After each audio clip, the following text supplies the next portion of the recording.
Today, we're going to talk about an incredibly important topic, cybersecurity in arbitration. And for that, we have none other than Wendy Gonzales. She's amazing. I had the pleasure of interviewing her for the arbitration conversation and immediately thought she'd be perfect for these Arbi-Table talks. She's an expert in the area of cyber arb. And with that, I'm going to let Wendy take it away.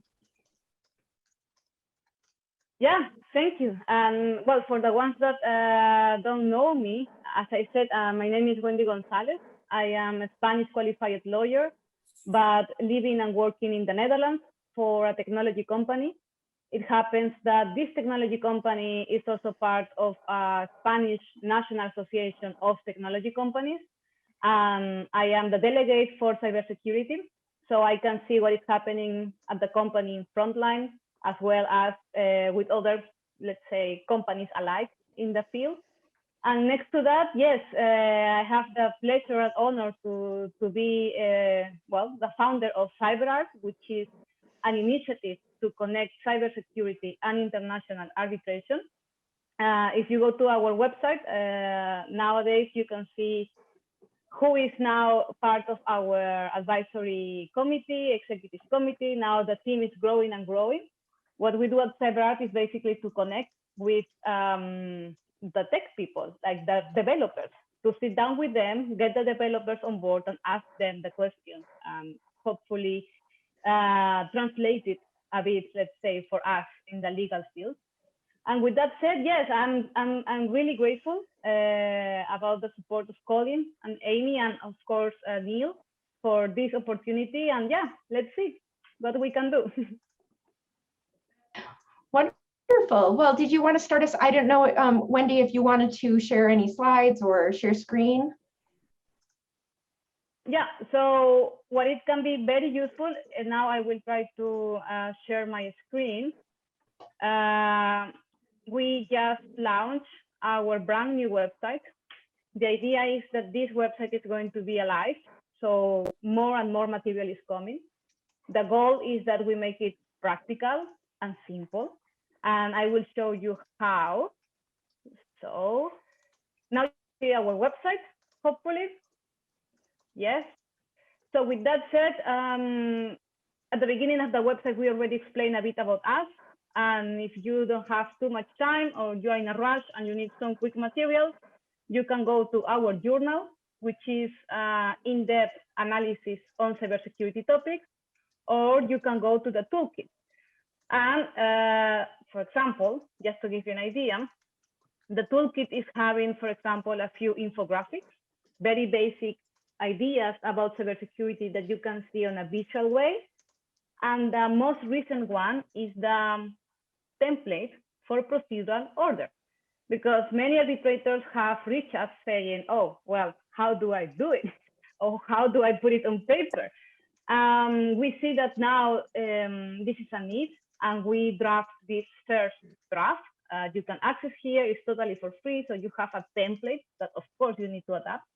But with our cybersecurity specialist team, we try to highlight the most important aspects, the minimum aspects you need to consider when you start an arbitration proceeding. And basically with that, we have different projects. You can know about our team who is with us. And yeah, it's maybe a way to quickly explain you a bit our project. And if you need something, you can go here, you will find materials. We try to keep it updated. And of course, now we are also trying to have our social media also, in constant update. And you can see also what is happening around, not only for cybersecurity, but the connection also with ADR and arbitration.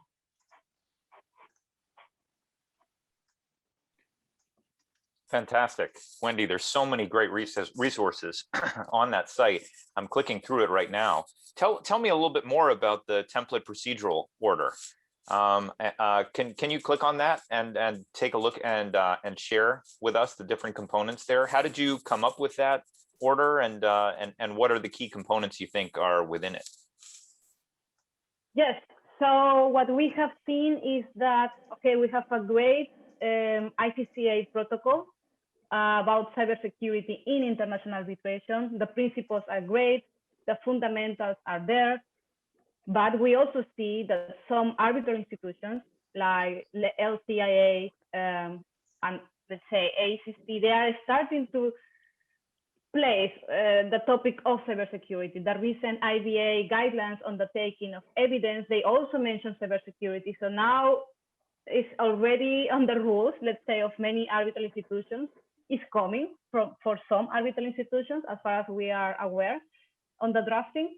So what we said is like, okay, sometimes the arbitral institution might provide some support. Sometimes they might not willing to do it because it's a huge responsibility for them, of course. So we said, okay, if we have a look to what the arbitrators should do as they arrange the hearings, as they arrange the taking of evidence, they should also have a procedural order just to start on the basics about cybersecurity. So basically you have now the template. We even put it here so that anyone can copy paste and just have it on their computers. You start basically, and of course we disclaim that this is just for educational purposes. But the idea is that the tribunal is providing to the parties, of course, after consultation, a checklist. We call it a checklist. And we also want to identify the stakeholders. And this part is crucial because sometimes we only talk about the measures, but we forget about the importance of knowing who is the stakeholder, who is having access. And then we have this table, very simple table, and we call it permanent stakeholders and non-permanent stakeholders. Permanent ones, we have, of course, a tribunal, we have parties, and we invite everyone to write down who is who, which law firm, which is the contact person, which is the lawyer. If there is an in-house, like in our case, we also get very involved. Who is the in-house person? If the company, like we have an IT department, okay, who is the contact person in the IT department? And we go so on. Point number 5 is my favorite one. And I think that colleague will like it because in point number 5, we say, okay, if you have an external provider with some security, assessment, we don't want just a random service online. We say, if you have an online dispute resolution platform, and I know that Colin and all your team is working on these solutions, you basically delete all the rest. So that can be nice. You have a little bit less of text. If you have an online platform, then you can say, okay, which is the contact person here? Which is my contact person for this platform? You don't have it, fine. You can have an online case management platform. That's what is happening for Stockholm Arbitration Center, Madrid. I also know that in Madrid, they also do it. Maybe you don't have it, fine. You have video audio conferencing tool, fine. You put it here. Maybe you don't have it either. Then you go to a cloud, fine. And one of my favorite ones is also this one, which is the platform or which is the tool you're using for instant communication. And we have heard a few stories that tribunals are contacting between them during the proceedings via, I will say, WhatsApp, or it could be Telegram, or it could be any other platform. But we also know that some online dispute resolution platforms, they have an integrated chat. So why don't we use it? So this kind of things is something we should keep in mind. So whatever is the setting you have in your tribunal, we invite everyone to put it here. So we know who is who, and if there is a breach, at least we know who we need to contact and we start to analyze it. That's very smart, yeah. And then the rest is a bit of, let's say, the list was really short for me. I wanted to put a lot of many more things, but the rest of my colleagues in CyberArt were like, okay, Wendy, this is the first version. Rein it in, Wendy, rein it in. Don't overwhelm people. Yeah, sure. Exactly, don't get too crazy. So we put only the most important ones, especially having our tech people, advising us of the real fundamentals. It's not even the basics, the fundamentals you need to keep in mind. And the idea is that this version 1 is going to evolve, and hopefully we can have an annotated commentary version in the next weeks, in the next month, so people can really understand what we are talking. And here you have a list. So even if you are not a tech savvy, you can take this list. We go from the very, very basics, which is the know-how, need to know. Why do you need to share everything? I think this is a bad habit we have sometimes, and we share too much. And I understand we might have maybe the lawyer and the paralegals and maybe other lawyers and maybe a consulting firm, but why do we need to share everything? So we invite everyone to do it on the need to know basis. Just an example, backup copies. And here we have the ransomware attacks, which are just increasing on a even minutes basis. Have a backup copy, because if your documents, if your proceedings, if the material you have gets, I call it kidnapped, because it's like a kidnapping basically. It is like kidnapping, yeah. And then you have a ransomware, okay, you are affected, yes, but at least you have the material and you can keep working, you know? Backup copies, and then the basic things like Wi-Fi, don't use Wi-Fi, even the physical things like turn your camera. I have, you know, these things, you know, I physically cover the camera. And something very interesting, which is basically, I like these two, number 12 is something that we were discussing quite intensively with one colleague. She's a cybersecurity expert for a law firm also in America. And she was telling us that people really forget about apps, and all the apps you have on your phone. And she gave us a really nice example. She said, if someone stops to you on the street and says, can you give me your contact list? You will say, no, of course, that's my phone, that's my contact list. But if we do it online and you say, oh, I will give you this app for fitness, for mindfulness, whatever app, I will give you this app for free. Can you accept and give me your list of contacts? Then we are like, okay, continue, next, I have a free app now. Right. So be careful. Those apps that you are not using, it was difficult to agree on a date, but we said 2 weeks. If you download an app about a newspaper and you really don't use it anymore in 2 weeks, think about it. Do you need it? No, then delete it. And the last one, and I think the last one is going to develop a lot in the future, with, you know, the Internet of Things also. You know, the typical Alexa, it can be hacked. If you have an Alexa in your office, this colleague, this American lawyer, she was explaining us that they had cases where Alexa was hacked. So they were able to listen to conversations via Alexa, like this machine you have there. So she even said, just put it out, don't be in the same room, disconnect it. And that's it. So this is a really first draft, let's say. And from here, yeah, they told me don't to get, you know, too crazy. So we did it really short, so people can make it in 1-2 pages, no more. And that's it for now about this. Yeah, Wendy, let me just tell you why I think this is so interesting. We've got a lot of a spectrum of attendees on this call. Many of whom are members of ICODER, the International Council for Online Dispute Resolution, and ICODER is working on our own recommendations and best practices around cybersecurity. So that's why this is so interesting, because you've already thought through this and done multiple drafts, so it really informs us. We also have a lot of mediators on the call, and I think a lot of the recommendations you have in this template procedural order also are relevant in mediation contexts. But I love that you call out mobile device security and app security, because what we find now is people are setting up their phones to access their email and setting up their watch to access their email and all these other devices. And they actually run a lot of software on their desktops and their laptops that's ensuring security, but they don't run any of those things on their mobile devices. And I think it's a huge vulnerability point.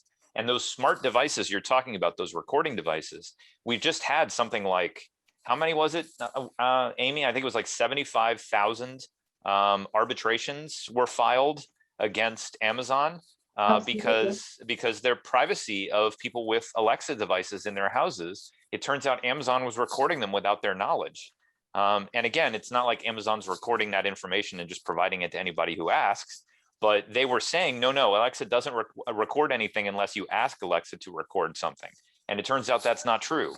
There have been some cases of law enforcement agencies trying to contact Amazon to see, a crime occurred with an Alexa and Amazon Echo in the house, and they want to get the recordings to see if they can find out anything that was happening in the house. So we have to start thinking beyond the computer. We have to think about all of our smart devices and how they may factor into this. And I like that your procedural order addresses all of those points. So well done. Yeah. Another point that Wendy and I discussed in the conversation that I'd love to share with the group and maybe talk about a little bit more. One thing, Wendy, also that I think is really important is to think about the type of data at issue and then create a plan in order to mitigate risk that takes into account what is necessary, how sensitive is that information, right? Maybe you want to speak to that a little bit as well, because I know this was another piece to the discussion that you and I had earlier. Yeah, and here the question of what is sensitive. If we're in Europe, we are having GDPR for breakfast, lunch, and dinner. It's everywhere here. And okay, we do it at work, and this is something we have to do, and it's part of compliance. Maybe from a company perspective, you get more aware of this, but sensitive information is my name, basically. And if my name is already on your arbitration proceedings, you really need to comply. And if something happens, I have my rights out of that because I'm based in Europe. So I think that's something that we forget. And here, what is really, this confidentiality we're asking, and what is the sensitive information we ask? It can go from personal data. It can go even to just, the information you have, the calculations you are having, the information about the company, information that is, there are trade secrets. It can be sensitive information that is maybe going to be on the market or that can affect the market. So all this sensitive information is like we are having just gold in our hands in these arbitration proceedings. And another example we discussed quite funny in CyberArk is imagine you have to take a flight, you need to take a plane, and the pilot say, yeah, I know how to run the pilot, but if there is an emergency, I don't know if I can make it. So that's a bit like that. If the clients, the users of arbitration, of ADR proceedings, they might know you're a good pilot, you might be a good arbitrator, but if maybe you cannot give me the trust that you will be at least diligent or you will do your best efforts on cybersecurity, how I as a client can put, as an in-house counsel, I can put my faith and say, yes, this is the person we need to go for these proceedings. So I think that's something we forget as we want an expeditious proceeding, as we want, especially for the technology companies, there's something important to remember that this is also part of the game now. The recent Queen's Mary University of London International Arbitration Survey, they already mentioned it, and you can also see a few infographics that we have prepared, how important now is becoming cybersecurity. And also, then we need to think, okay, that's important. So which are the steps we are actually taking now? So that's maybe the question mark we're still trying to answer. Neil, did you have a question you wanted to ask? Oh, yes. So, yeah. Hi, everyone. Yeah, as I was thinking about all of this cybersecurity stuff, it reminded me about the basic forms of communication that we have become so comfortable with. Whenever we are sharing any kinds of documents or communications, like we have our emails, we have our cloud sharing devices, and Google, Microsoft, Amazon, all these companies have just made it so easy. But we have to ask ourselves now whether these are secure in themselves, whether our basic emailing tool, whether it's Gmail, Apple Mail, Outlook, whether we should share confidential or client stuff or any sensitive data through email, or when we share our documents through any cloud device or cloud software, is it really secure? And it brings up a lot of questions, right from the logins that we have, whether our passwords are secure enough, whether we should have multi-factor authentication. And I'd love to hear a bit from you, Wendy, about all of this, that whether whenever we are having any dispute resolution proceeding, whether it's arbitration, whether it's mediation, or even negotiation, should we add in additional softwares to protect ourselves, or are these basic tools doing a good enough job? Yeah, and I think that then we need to step back and say, which is the purpose of these tools? So these tools are made for a general public. They're made for, the general population. So they might have some requirements.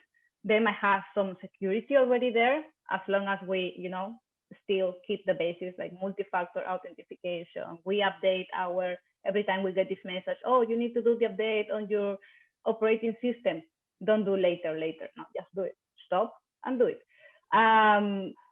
Okay, these are the basics. But then we need to think, shouldn't we in the ADR community have a tailor-made, context for this? Shouldn't we have a tailor-made platform for that? Because Zoom, or call it Zoom, call it WhatsApp, call it any platform that you have, the bigger it is, the bigger the target, the juicy it is for cyber criminals. We're not talking about hackers, because hackers, it can be ethical hackers and criminal hackers, but criminals. So it's a bit of mathematics. So the bigger the platform, the juicy the information. So why don't we attack there? And maybe your arbitration proceeding is not the target, but maybe you are just on the way of the cyber attack, and you just in the middle of the way, and you just get grabbed like many other users. So tailor-made solutions is something that we really advocate. I believe that platforms like the ones that Calling and many other organizations are preparing and providing to the community, you have a smaller platform. It can be even, better control. You have it closer to you. You have a team behind that you can call. Try to contact any of these big tech companies. Try it. So we have been really struggling a lot to contact them. I'm not even saying an attack, a threat. It's just impossible because they are just so big, and it's really difficult to get them, just to the point that we have been dealing with cases. In some countries, you have the National Cybersecurity Agency, which is a government entity. We have it in Spain, so I am in contact with them quite often. And even they told us, we cannot do more. No, you need to go to the police. I'm like, okay, it doesn't make sense, because these people, they will just change their IP. It doesn't change anything now. And yeah, that's it. That's how the system is. And it's difficult, basically, to chase or get a contact person out there. If you have a tailor-made solution, it might be better for your proceeding. At least you have, a closer and maybe faster approach and solution for some problems. Yeah, I couldn't agree enough with that. And I do want to surface something that Bob Bergman said in the chat. He was talking about the most common attack vectors for ransomware. He talked about remote desktop protocol, email phishing, and software vulnerabilities, where you don't patch and update your system.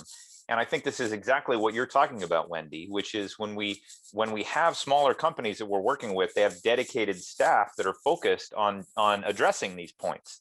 And they're keeping an eye out to make sure they do patch the system and that people aren't using mechanisms that can be easily compromised. And I think you're right. If we rely on two big companies, Zoom, yeah, they're doing security work, but I had a security issue on Zoom the other day, and I sent in an email and I still haven't heard from them because they've got 1 billion users around the world. So you're right. We need to build our own software and support our own software. But this has to be a continuing priority. It's not like we can just say, okay, well, we've done everything right, so we don't have to worry about it anymore. It's like, no, we have to continue to update the software and patch it. So a tool that is secure today may not be secure next month if a new vulnerability is discovered and you aren't staying on top of it and patching it regularly. So I think your point is very well taken. Yeah, and just to remember that the reality we have in front of us is not only, let's say, it's not only for the arbitration community, it's worldwide. There is no 100% security. It's a dream that's impossible, so we need to accept it. The sky is blue, it's blue. Yes, we cannot get it orange. Well, sometimes you can get it orange in the sunset. But basically, this is something we need to face. And we just need to deal with that. A plane is not 100% secure, but you just take a plane, right? You deal with the risk, and that's something we just need to get used to. And something that I really am trying to emphasize a lot in the recent workshops I'm providing is that there is a big gap of, there is a shortage of cybersecurity specialists. And I'm not talking only about developers, I'm talking also about people from different fields with an interest in cybersecurity, like us in CyberArb. There is a huge shortage of manpower. I see people really struggling to get a job, young people, or even just reskilling themselves. And we forget that we really need hands in the cybersecurity field. And I really invite everyone, and if you know someone who is really willing to change career or do something else, that's something to remember, and especially females. We call the unicorns, basically, because they don't exist in the cybersecurity field. So we have very few unicorns as females working for cybersecurity. And every field, every background is welcome. So marketing, sales, even legal fields. That's something we just need to remember, because I think there was a calculation of about in 2020, 3 million jobs were just, there was no way to fill the gap in the cybersecurity field. 3 million of jobs just waiting there. So yeah, that's something to also keep in mind. Well, I am always having law students say to me, and mediators and arbitrators, what's going to happen when these jobs go away? It's like, for every job that's eliminated, there's going to be 5 more that are created. And cybersecurity is a great example of that. Pretty much every major process is going to need to have somebody thinking about cybersecurity. So I want to open it up. I see I posted a link in the chat to another post that you had on CyberArb, which talks about online identity. And I think it'd be very interesting to talk about that for a minute. But Bob posted a question. As a community, we need to agree on a standardized trust model that identifies minimum requirements for joining a meeting, including technology vetting and recourse. And I think that that's right. I mean, are you trying at CyberArb, Wendy, to establish standards? Or are you just promoting best practices and doing trainings? How do you see the role of CyberArb moving forward? To be honest, and that's really from my humble opinion, there is no one size that can fit all. Even if we have the great guidelines today and the standard model today, the way how technology is changing, the way how cyber criminals are evolving, maybe in a couple of months, it's going to be outdated. So what we are trying is to, keep track, keep updating, keep providing information, keep modifying what we need to modify. Because before people was talking about the phishing emails, right? Now you can also get a phishing message on LinkedIn, for example, or even on your smartphone, on app messaging. So this is changing. So before it was emails, now you can get it even on a LinkedIn message. So these are the things that are moving. It's difficult to make it fixed, and maybe as lawyers we want something fixed, and that's it. This is the rules. This is not how it works. At least our conversations with the developers and the people that is supporting us is that this is evolving even for them. So it's changing so constantly that we just need to keep moving, keep updating, and keep providing the recent or the most updated advice, let's say. Sure. But CyberArb would not essentially, you wouldn't do certifications, right? You wouldn't be able to go. I mean, I think it's an interesting question, though. I've heard there are some discussions about arbitration awards potentially being challenged if there were poor information security practices during the arbitration. And, if someone said, look, I wasn't willing to share this confidential information because I didn't trust that my arbitrator was doing the things necessary to protect it. And if this information was to get out, it'd be devastating to my business. So that's a very interesting question. Is someone not obviously putting out best practices and doing trainings? It's very important. And what you're doing is so valuable. but I think the arbitral institutions themselves, they may issue standards around, look, our arbitrators have to do these things. And if you don't do these things, you're going to be out of compliance with the way that we want to run our processes. So what do you think about all of that? Yeah, exactly. I mean, I think the role of arbitral institutions is to take the lead, not the full responsibility, because it's, let's say, a team sport. So cybersecurity is not like tennis, 1 versus 1, it's like football. So all together, we need to play it all together. What happens is that the arbitral institutions, they might be like the coach, or maybe like Messi or Ronaldo, leading a bit the game. That's something that they could do. However, from CyberArk, so far, we are a non-profit initiative. That means that we are willing to promote and willing to support it.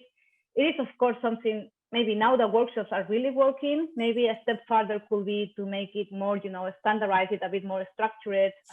There are so many online courses that you can have, and it doesn't exist yet, for cybersecurity in international arbitration. So that's something that it's evolving. The team is growing, and hopefully with you, Colin, Amy, and Neil, we can join forces and support on this part. But yeah, so let's see. But yeah, arbitral institutions, and it's not only us. If you read the survey from Queen's Mary, you read the survey also from Claire Morel law firm, is there. Arbitral institutions, we need them. We need them to take the lead a bit on this again. Absolutely. I see there's another question here from Claire. She said, why do you think there's so much resistance to creating a common set of standards? Nobody wants to set the standard. No one wants to certify against standards. Why do you think the resistance is there? From a real practical point of view, I will say that is, a bit like burning the fingers. It's maybe too risky, because we could have a great, task force, as I said before, to create guidelines now, but maybe they will be outdated already in a few months. So that's maybe the let's say, the essence, the nature of this field in cybersecurity is just too changing to have something fixed. The minimums, there should be there. I do agree that if I read many arbitral institution rules, I barely see, I have to look for cybersecurity, information security. I don't see them enough. So that's something that should be there. The basics should be there. But going further, I think it's just part of the nature of this field. I completely agree. Yeah, and Bob said, unfortunately, standards development takes time and they tend to level the playing field. And I think that there's liability concerns, and even those of us who are thinking about cybersecurity on an ongoing basis, I have to say, I can't say that I'm 100% up to speed on everything that's going on. There are new vulnerabilities emerging all the time. So if someone came to me and said, Colin, can you guarantee that my platform not only is in compliance with best practices or standards now, but will remain in compliance with standards and best practices? I don't know. That's a tricky thing, because it's such a moving target, as you say. So I think it's something that we need to think about. Bob said also, a standard isn't useful unless everyone agrees to adopt the standard. Having spent 15 years in wireless communication standards, I can vouch for the problem. I think that's a good point. There are reasons why security people, we used to say this at eBay, we can make a totally secure platform. It's just no one could ever log into it. It would be 100% secure, but it would be, no one would use it. It'd be too onerous. So you have to balance convenience and security. And what we find is that there are companies that make their platforms very secure, and then it's so annoying to use them with second factor authentication and all of this that people go to other platforms that are easier to use. So there's clearly a trade-off on the part of users about how much security, how many obligations they're willing to take on in order to have a secure channel of communications. Do you want to talk to that, Wendy? Yeah, and as you said, okay, it's a moving target, so that's something we need to keep in mind. What we also need to remember is that it's not only the arbitration community, task. It's not only the tech people task. It's not only the ODR platform. It's also a national and international issue. And I can see that at least in Europe, and Spain is really following really close to that, at least in Europe, and you can also read it at arbitrate.com. We published an article about this. Europe is willing to do a directive on cybersecurity. So we also need that. We also need, now there is a big gap there is a really gray area. It's very difficult to chase the threats or even the attacks. So, okay, now Europe is willing to do this, directive and have a stronger, position on this, even like big fines for companies that are not compliant, a bit following GDPR, let's say. So it's coming, it's moving, but we really need to fight for that. I had the pleasure to help a bit on the, let's say, every time there is a European directive, they call for public comments.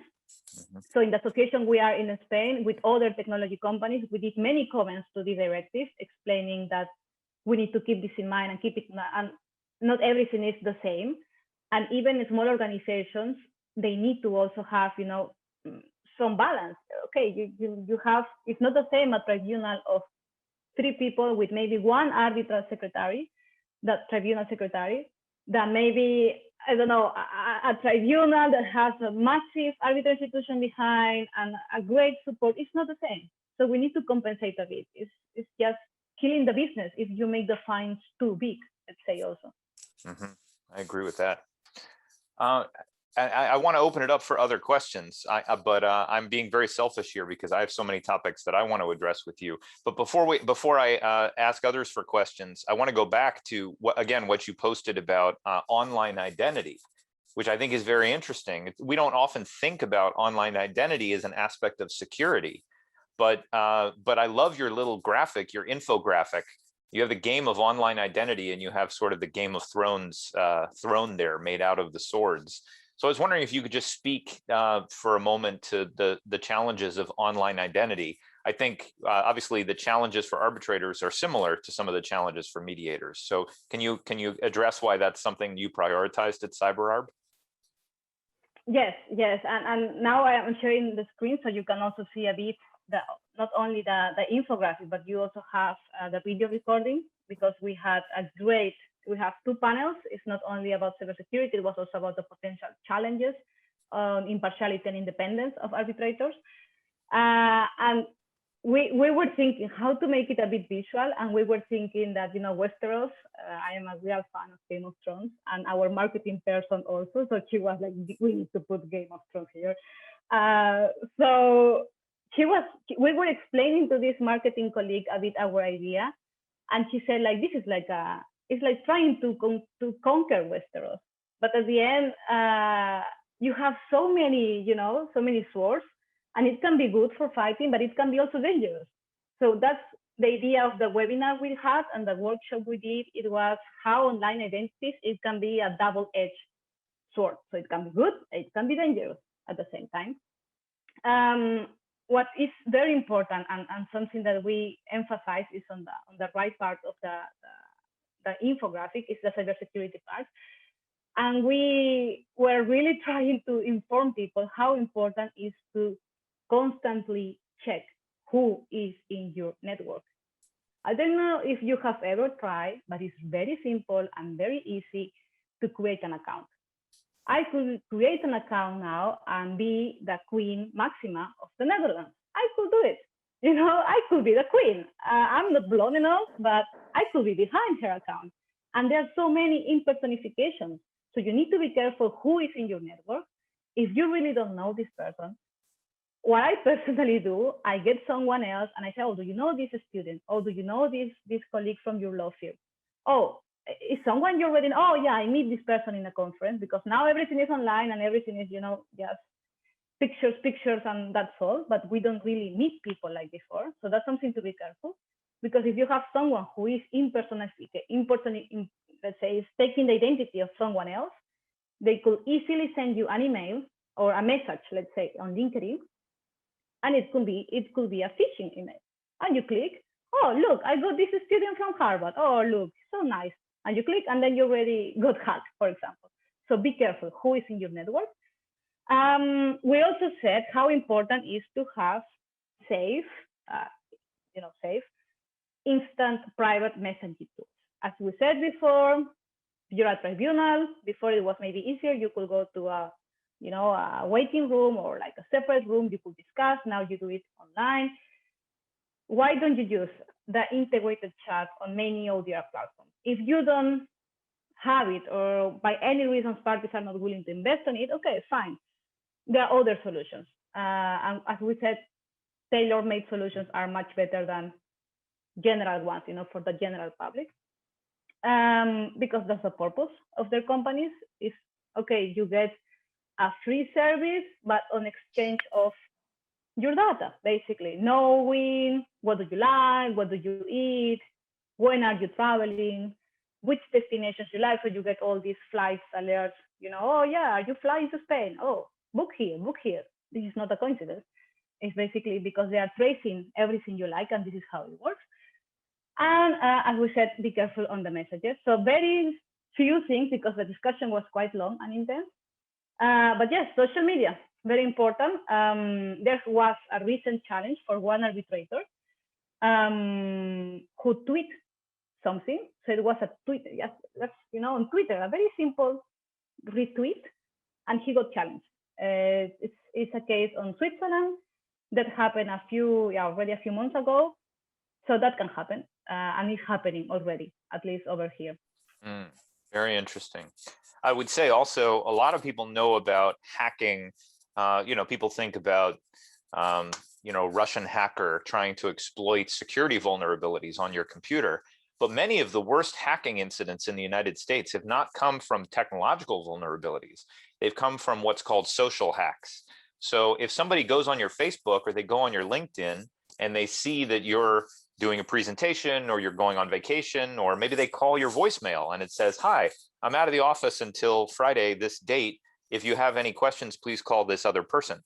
Well, the social hack, that person can call that other number and say, hi, I'm working with Wendy, and I know she's on vacation until Friday, but we're working on this project together, and I was wondering if you could send me the agenda, or I was wondering if you could send me that information.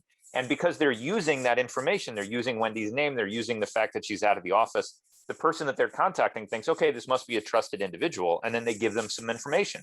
And then they can use that information to contact someone else. They could contact a party in an arbitration and say, hi, I was just looking at the agenda for our meeting next week, and I noticed that you're going to be uploading this. Could you send me this document? And again, they're not compromising any technological vulnerability on the platform. They're just using this social information to gain trust. And then they use that trust to compromise the information.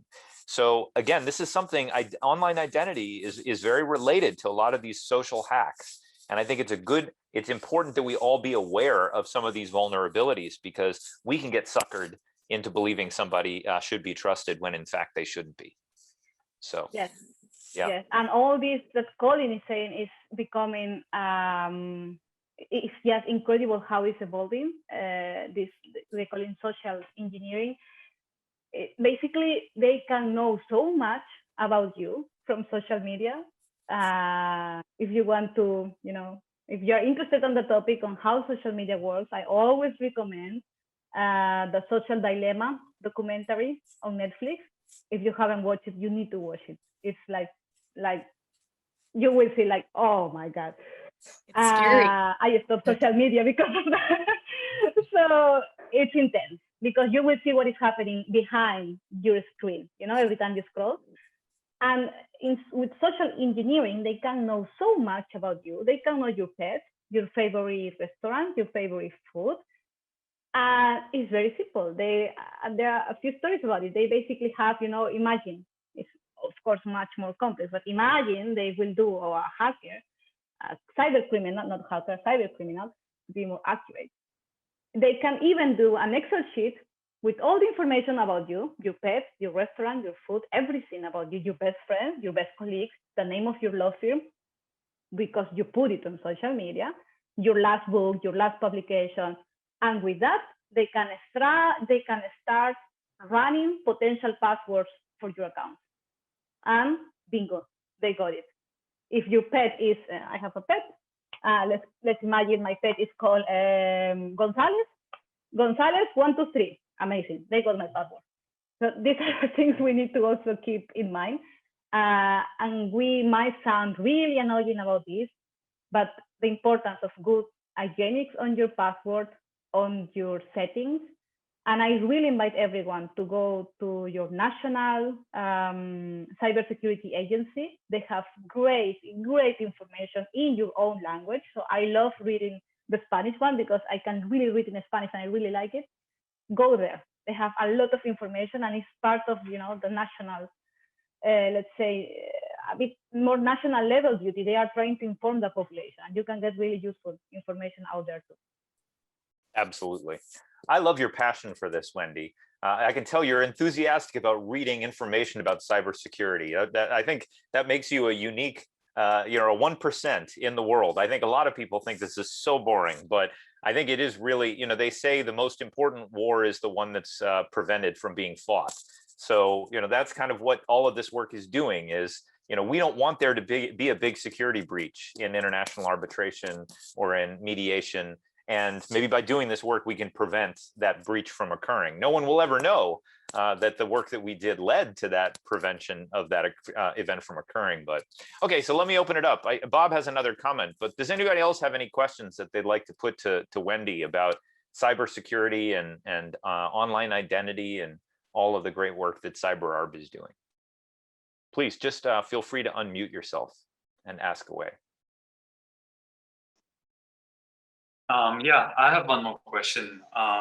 Given the increase in vulnerabilities that we have from doing so many ADR proceedings online, do you think it's very, very important or absolutely necessary right now for every mediation or arbitration process to have a cybersecurity expert to consult with before the proceedings, or is complying with like the minimum standards of cybersecurity enough?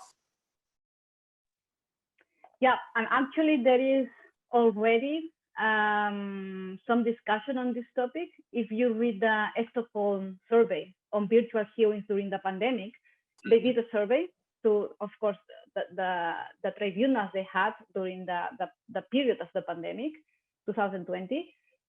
And there is already one suggestion. If we already have arbitral or tribunal secretary helping, of course, we cannot expect that this person might know all the cybersecurity things, but we could, and it's already on this survey, you can read it, it was already raised by other colleagues. We can start thinking about, you know, technology secretary or like assistant on technology.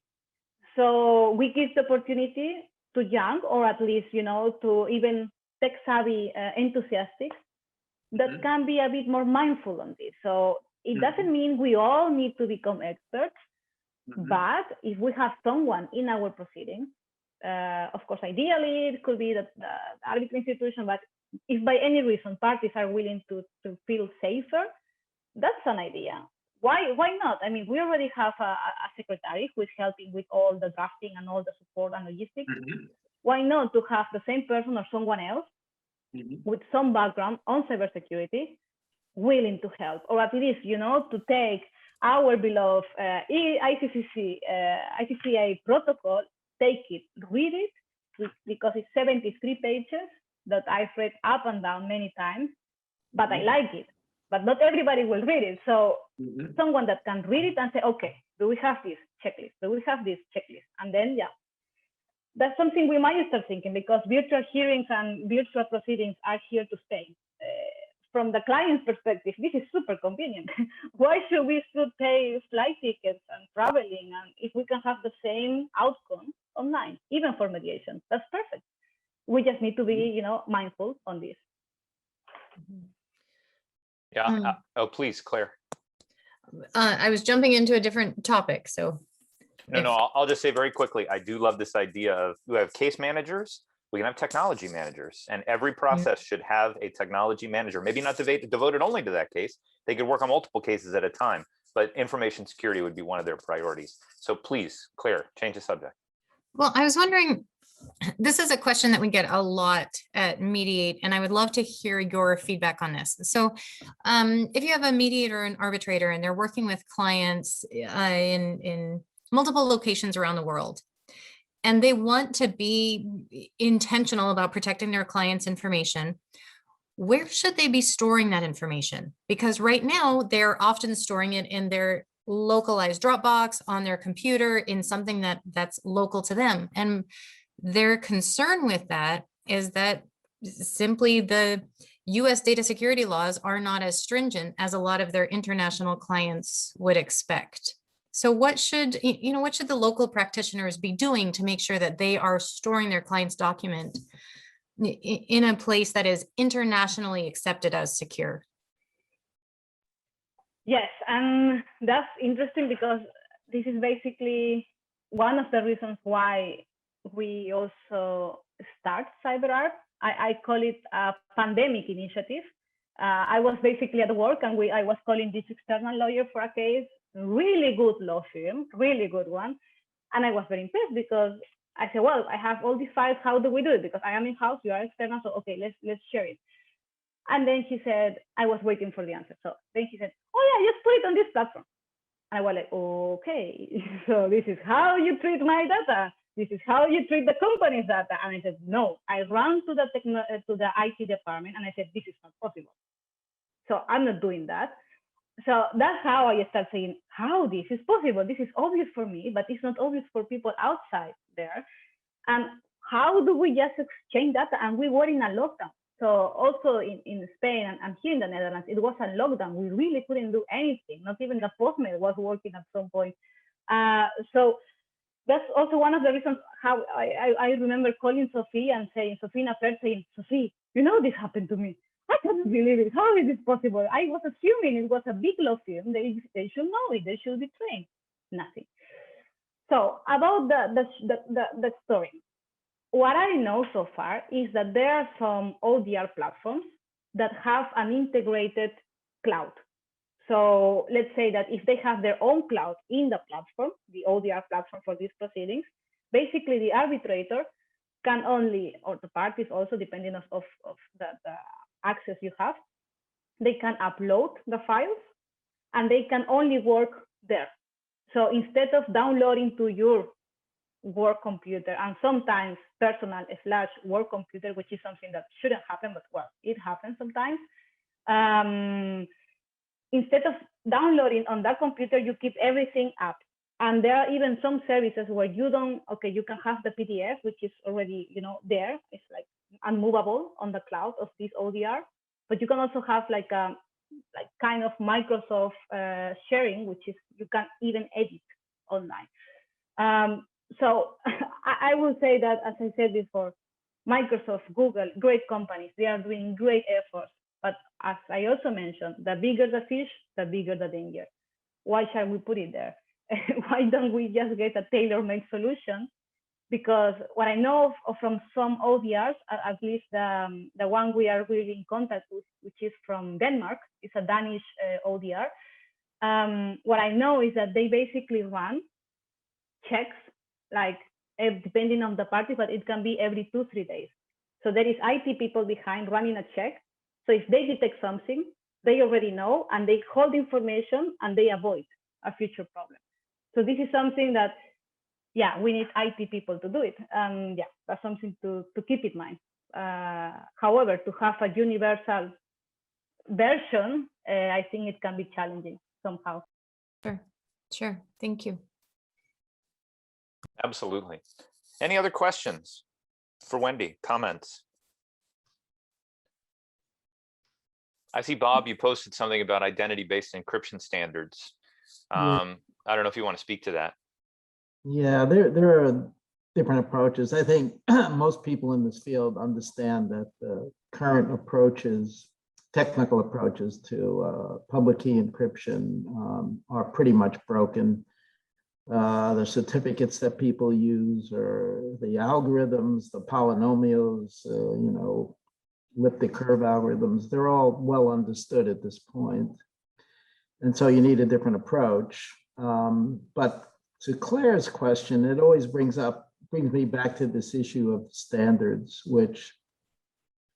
and I think that's what we're talking about in terms of a community-based agreement or approach on what we want to use, because unfortunately, when you're doing international standards, and I have years of experience with this, every region of the world has a different concept of authority, access to information, what confidential actually means, what secure means, right? And so unfortunately, getting agreements on what a system would look like is a very long and arduous process, at least from my experience. And, you know, even, you know, if you're using a cloud-based system, the servers might be spread all over the world. You know, half the servers might be sitting in China, and you don't really know for sure what is actually secure, what systems have backdoors, which ones don't. And so it's a very difficult problem. And I think, to Wendy's point, it might be better if, for the purpose of arbitration or mediation, that we do agree on a standard approach with a set of recourses when things don't break. What do you do about it? And what kinds of technical requirements have to be met in order to participate? And then when we could make some progress. Yeah, I couldn't agree with that more. I can tell you some stories. We had something in Modria where we had a client that said, we need this 100% certainty that the data does not leave this particular geographic area. And we said, we coded it, we know it doesn't leave. And then they had an outside firm come in and test, and it turned out one of our developers had created a caching mechanism that that pushed it to another server in another country. And we would never have known that if not for testing. So it's like what Wendy's saying. We need to be constantly testing our systems in order to find these sorts of things, because we can't just sort of say, oh, well, here's a set of best practices. Good luck, everybody. Trying to get everyone on the same page is an enormous, enormous challenge. So Wendy, I see we're at the end of our time here. Do you have any final closing thoughts, or you want to respond to what Bob said? No, I mean, I totally agree already with you, Colin, on the reply. And yeah, I totally understand the comment from Bob. It's challenging, but I also see that now we are moving to the fourth industrial revolution. And this is here. It's not the future anymore. This is already here.